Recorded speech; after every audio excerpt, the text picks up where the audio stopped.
Bem-vindos ao Aventuras na FPL. A Double começou de forma entusiasmante e acabou a provar que o Triple Captain num defesa nunca será boa ideia.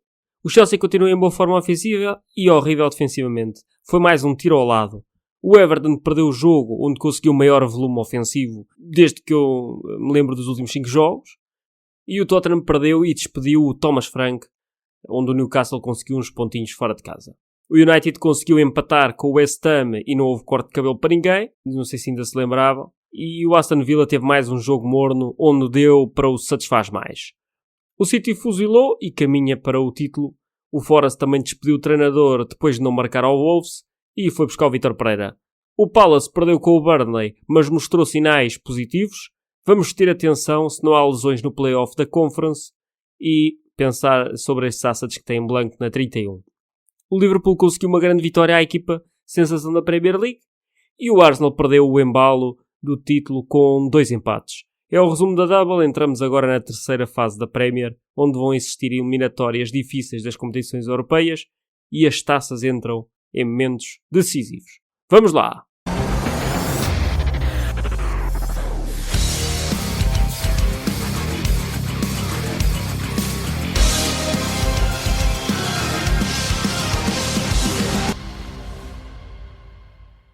Ora, bem-vindos de novo. Estou um pouco doente, pelo que posso soar um pouco afónico.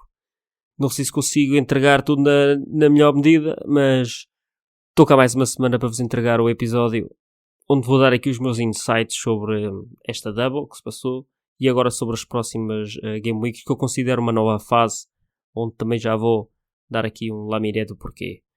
O top 3 da Liga Aventuras voltou a mudar. Henrique Moraes está em primeiro, com Tiago Matos Alves em segundo e Leonardo Foquim em terceiro.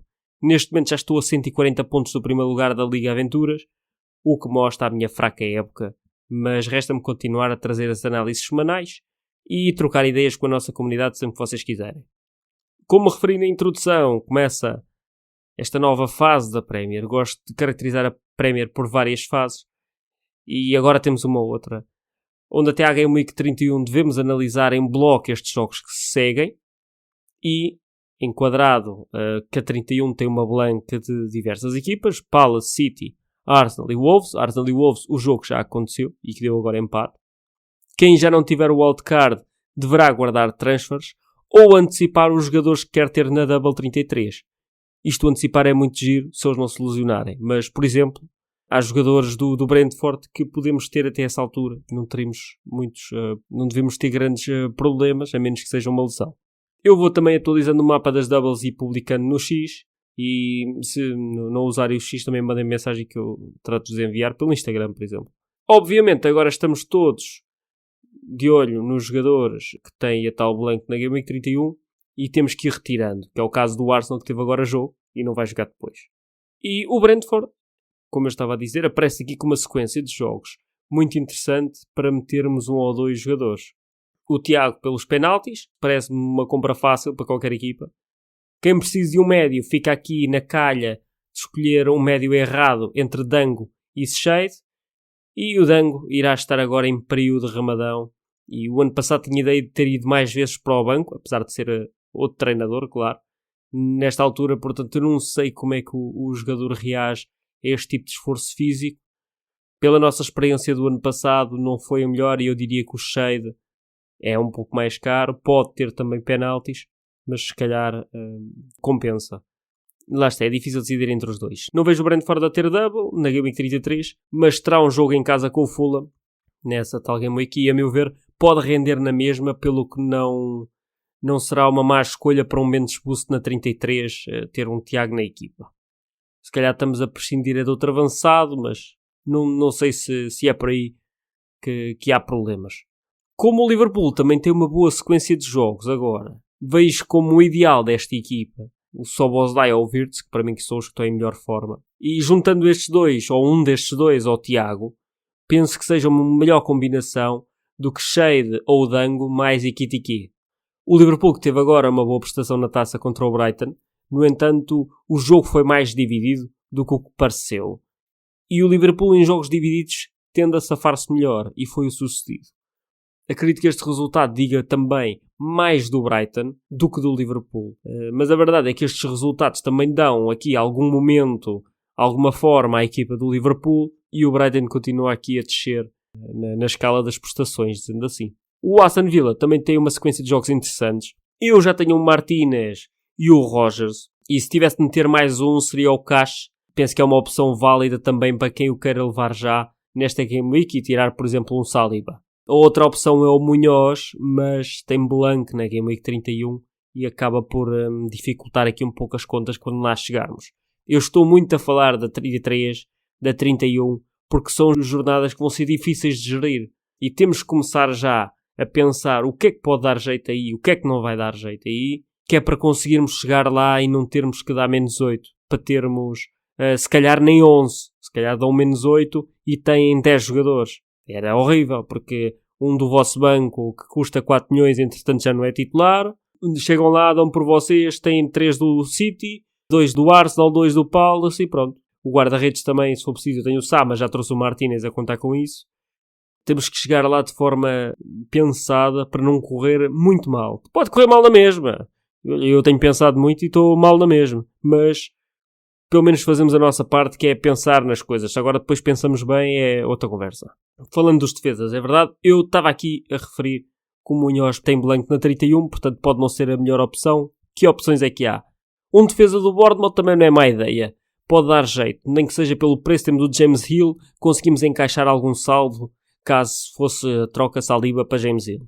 Do Brentford fica um pouco difícil de decidir. O Collins esteve lesionado e agora jogou na taça, e o Ayer e o Burke têm andado na época toda entre o 11 e o banco, mas agora até afinaram os dois na Premier, tanto que o empate com o Arsenal foi com eles em campo. Pelo que eu ia no Ayer, se precisasse, penso que é o dos três, o Collins, tendo em conta que agora foi no banco e já podia ter jogado a titular, não sei se é a melhor escolha, e o Ayer penso que foi a última combinação de centrais com o Collins, foi o Ayer, não foi o Vandenberg, ele andava a ir ao banco. Portanto, penso que a minha escolha caía aqui no Ayer, mas se puderem adiar esta decisão uma semana para tentar perceber se há continuidade do Collins no banco, é uma boa ideia. Mas o Collins é o capitão. O Ryan do Bournemouth apareceu em grande forma, mas eu continuo a preferir ir dando umas chances ao Krupi, e em caso de querer comprar um jogador para médio, certamente ia no Rogers. Também há a opção do Semenyo ou o Wirtz, e eu destes três só não tenho o Wirtz. O Ryan realmente tem aqui um preço diferente, acabou de chegar à Premier e está com alguns retornos, mas ele não tem tido assim tantas chances para irmos diretos ao jogador. Claro que pode continuar a estar em grande forma, a aparecer em grande forma, mas se juntarmos as prestações que eles têm aos dados que demonstram o que o jogador tem trazido, penso que para o meio campo conseguimos aqui melhores opções. No panorama de médios low cost, para além dos dois do Brentford que eu tinha referido, temos o Szoboszlai, também é bom. Como nota final, quero falar dos novos treinadores. O Vítor Pereira é o treinador do Forest, já ganhou hoje 3-0, e daqui a umas 3 Game Weeks penso que podemos debater um asset do Forest para atacar as Game Weeks da 30 em diante. Nos Spurs, no Tottenham, Igor Tudor foi apresentado, e esta será uma boa Game Week para analisar o setup do Tottenham. Penso que a tática será um 5-3-2. É certo que os Spurs não são a melhor equipa para ter assets na Fantasy, mas se conseguirem adiar a decisão de meter um defesa por uma semana, podemos ter aqui a oportunidade perfeita para comprar um jogador que pode ter retornos ofensivos. As minhas previsões para o Tottenham ter uma double game week na 33 são bastante vagas. O Wolverhampton tem de eliminar o Liverpool na taça para o jogo da game week 34 poder passar para a 33, e o Tottenham tem de vencer a próxima eliminatória da Champions para que a calendarização do jogo seja mudada. Ou seja, se o Tottenham passar à próxima fase da Champions, mesmo assim não é garantido que tenha a double.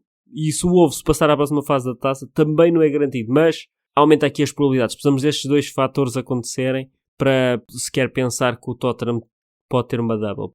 Até porque o Arsenal e o Chelsea não vão ter uma boa sequência de jogos e vão começar a ter também jogos da Champions. Eu sei que o Tottenham precisa de focar na Premier porque estão em risco de descer. Dá aqui um boost ainda se tivermos a ideia que ainda podem ter a double na 33. Há aqui várias coisas que coexistem e pode ser uma junção de fatores que depois vai parecer que é sorte. E na sorte agora vai ter double, mas é uma coisa que nós já tivemos em atenção. Portanto, esta semana é importante vermos esse jogo. Para acabar, o Tottenham tem vindo a ter mais períodos de sucesso quando jogava na expectativa e até quase sacaram uma supertaça europeia ao PSG a jogar assim. É uma ideia que eu tenho. Vamos ver como é que este treinador organiza aqui o Tottenham, mas eu tive muito bom feedback das pessoas que conhecem o estilo do Igor Tudor e eu acho que pode correr bem para o Tottenham jogar desta forma e não querer ter mais posse que o City ou com o Liverpool, porque vão -se sempre levar na paz jogar assim. Obrigado por terem ouvido. Esta semana o capitão para mim é o Haaland, se jogar. O City tem agora uma motivação extra e o Newcastle sofre golos de todas as formas e feitios, assim como sofreu agora contra o Qarabag na Champions League.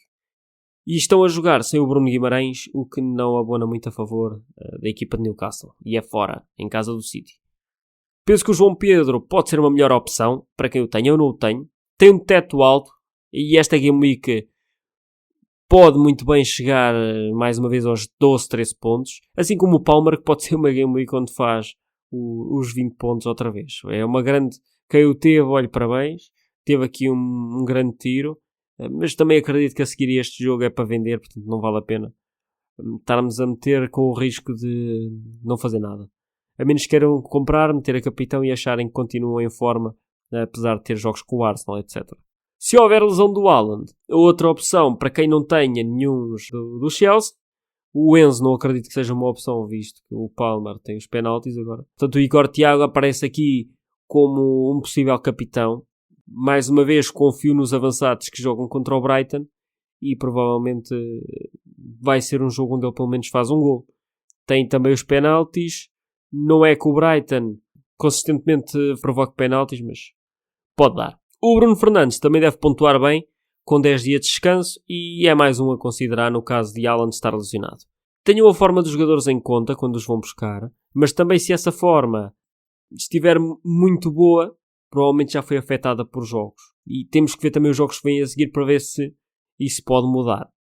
As coisas vão mudando, vamos tentando adaptar. Há jogadores que marcam sempre e pontuam sempre, como vou dar aqui um exemplo, o Mukiele. Parece-me que constantemente ou tem defcons, ou tem assist, ou tem clean sheet. Não há como o jogador parar de fazer pontos. Apesar de eu não gostar dos jogos, o jogador tem sido muito consistente. Mas há jogadores que, se calhar em termos de fixers, vale a pena atacar e depois, quando deixam de ter bons fixers, já não corre assim tão bem. Espero ter ajudado. Mais uma vez trouxe aqui os meus pensamentos desta semana, um pouco focado ali no final sobre o Tottenham. E acho que para a semana vamos mesmo falar bastante disto. Grande abraço a todos e boas pontuações.